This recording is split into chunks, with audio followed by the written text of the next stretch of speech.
Help me, Obi-Wan Kenobi. You're my only hope. I find your lack of faith disturbing. It's the ship that made the Kessel Run in less than 12 parsecs. I've outrun Imperial starships. Not the local bulk cruisers, mind you. I'm talking about the big Corellian ships now. She's fast enough for you, old man. The Force will be with you, always. Why, you stuck-up, half-witted, scruffy-looking nerf herder! Never tell me the odds. Do or do not. There is no try. No, I am your father. What is thy bidding, my master? When gone am I, the last of the Jedi will you be. The Force runs strong in your family. Pass on what you have learned. I'll never turn to the dark side. You failed, your highness. I am a Jedi, like my father before me. Now, young Skywalker, you will die. Just for once, let me look on you with my own eyes. We're talking quotables.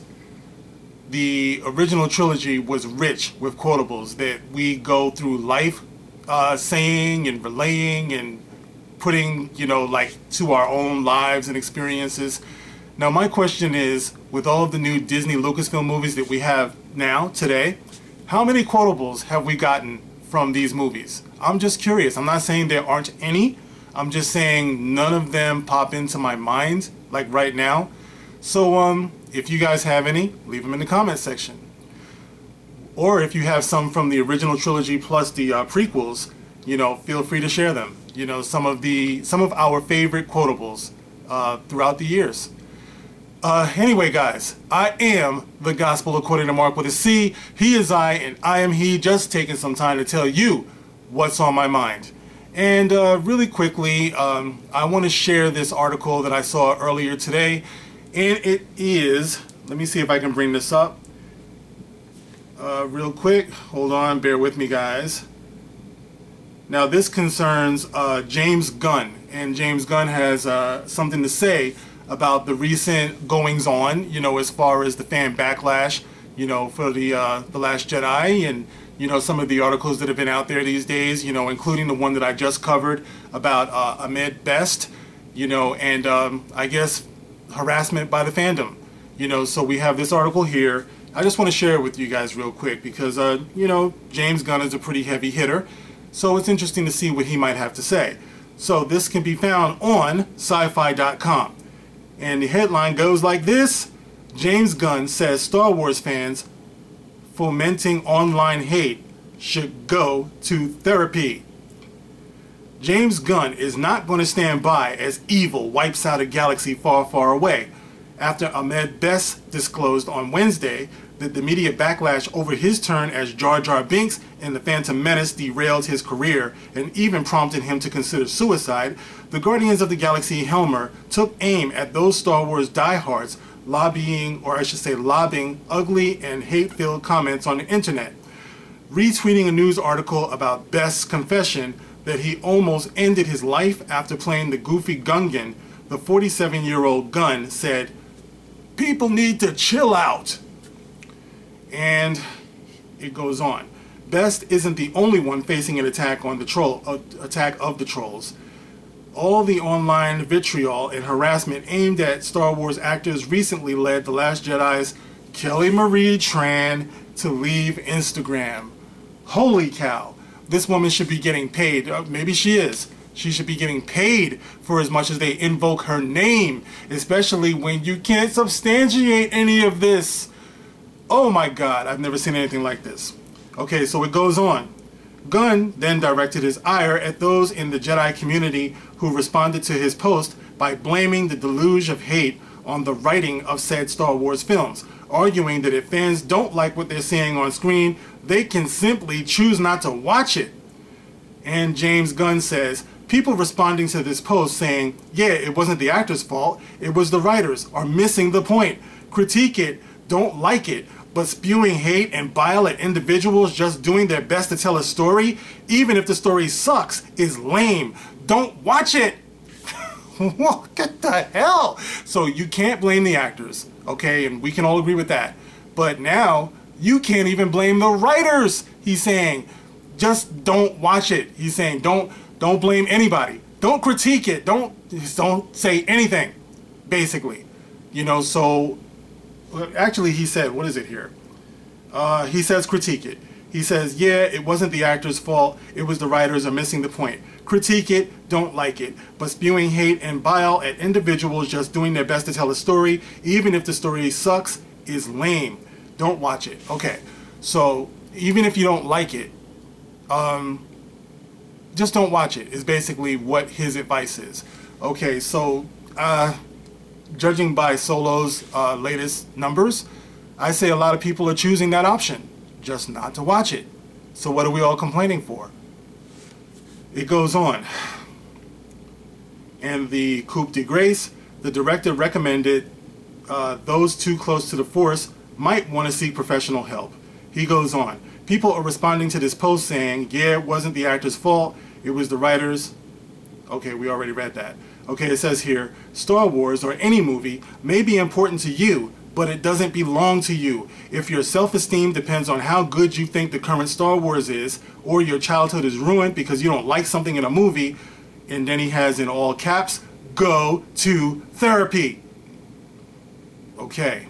Star Wars fandom has increasingly come under fire for the abuse hurled at some of the franchise's players. Daisy Ridley, for instance, quit social media, citing the intensity of fan fervor and the negative comments she received about a post on gun violence. More recently, Mission Impossible Fallout filmmaker Christopher McQuarrie said he was cured from wanting to make a Star Wars movie after witnessing the hostility himself when Last Jedi director Rian Johnson recommended his followers check out McQuarrie's Twitter feed, leading to a series of noxious exchanges and personal insults. Okay, alright guys, well that's it. As for the McQuarrie thing, dude just sounds like a real panty waste. You know what I mean? Like this dude, oh, I'm cured from making Star Wars movies because I see the backlash from this one movie. I don't want to do it now. What kind of, listen, what age are we living in right now? I've heard of actors, I've heard of writers, directors, I've heard of performers being blacklisted in Hollywood. This is the first time in human history I've heard of the audience, of the fans being blacklisted. But that's exactly what's going on now. It's no longer you'll never work in this town again. Now it's you'll never see a movie in this town again unless you appreciate what we do, even if it sucks. Just don't watch it.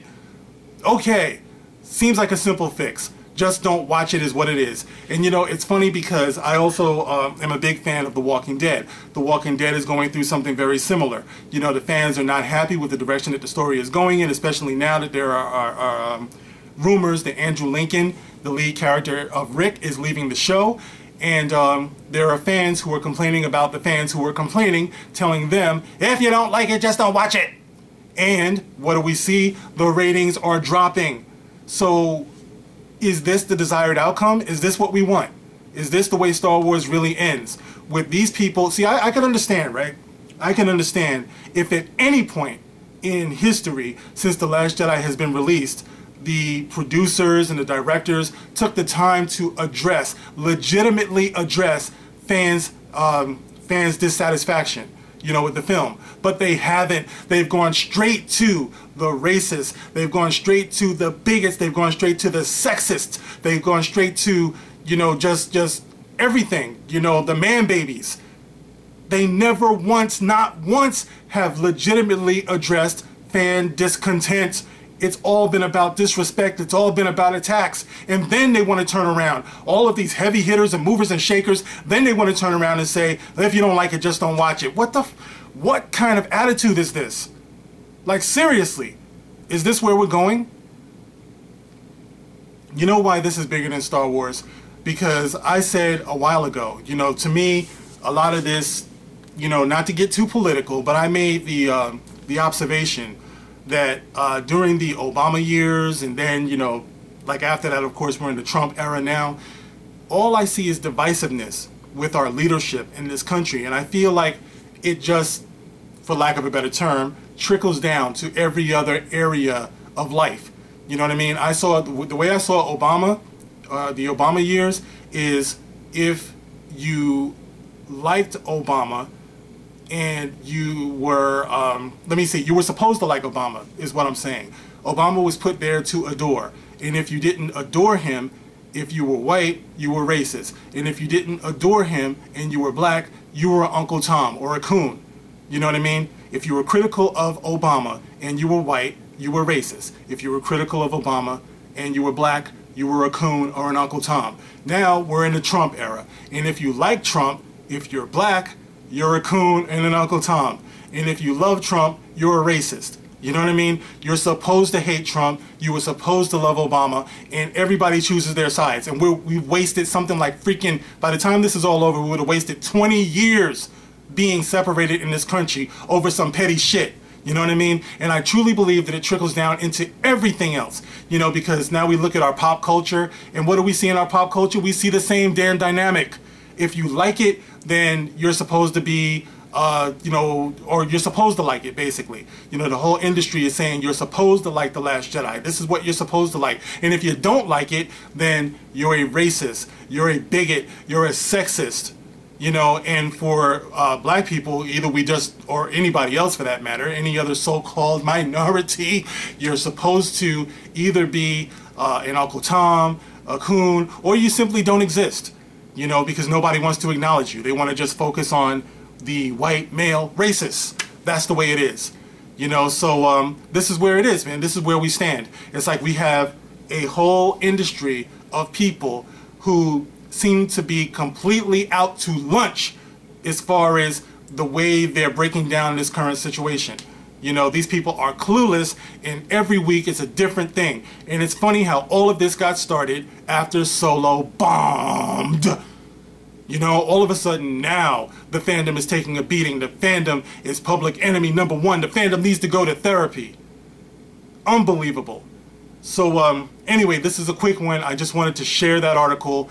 I could ask you guys, what do you think? Of course, you can leave it in the comment section. I think we're all on the same page with this. It's such a shame. You know what I mean? And I don't know where it's going to end, but we have to hold fast because we are on the right side of history.